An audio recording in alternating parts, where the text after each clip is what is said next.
welcome her? Yes? Yes?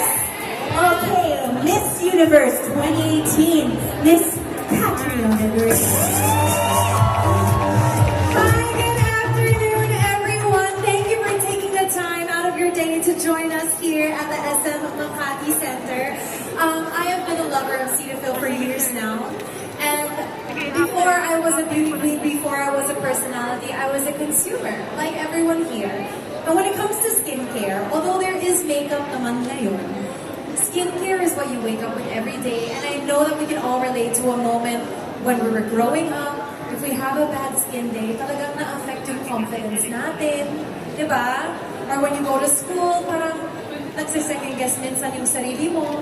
Not to say that having good skin is the be-all and end-all of being confident, but it sure makes a big difference.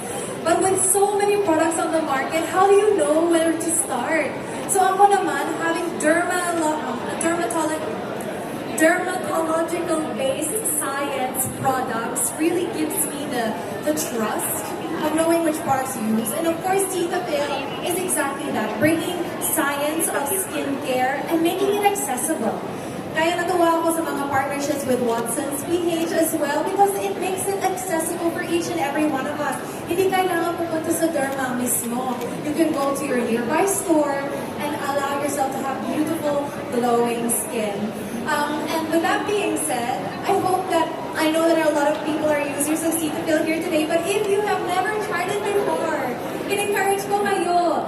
Try it today, see what you feel, because ibang confidence, ibang way that you're able to carry yourself when you feel that you're, one, not only looking great, but investing that time and care into yourself. Kasi if you can't do that, it's then hard to then pour out for other people. So pour into your own cup first. And one of the ways that we can do that is prioritizing our self-love through self-care. And of course, skincare is one of the main building blocks for that.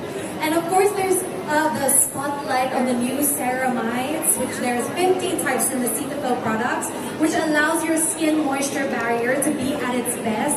And alam naman natin dito sa Pinas, yung climate minsan nag-iba. Ngayon, medyo humid, minsan dry yung hangin. Kung medyo travel ka sa aeroplano, di ba? Naging dry yung skin mo. So, making sure that you have those products in your kit, in your bag, in your luggage, at home, at school, to allow you to conquer whatever lies ahead in your day.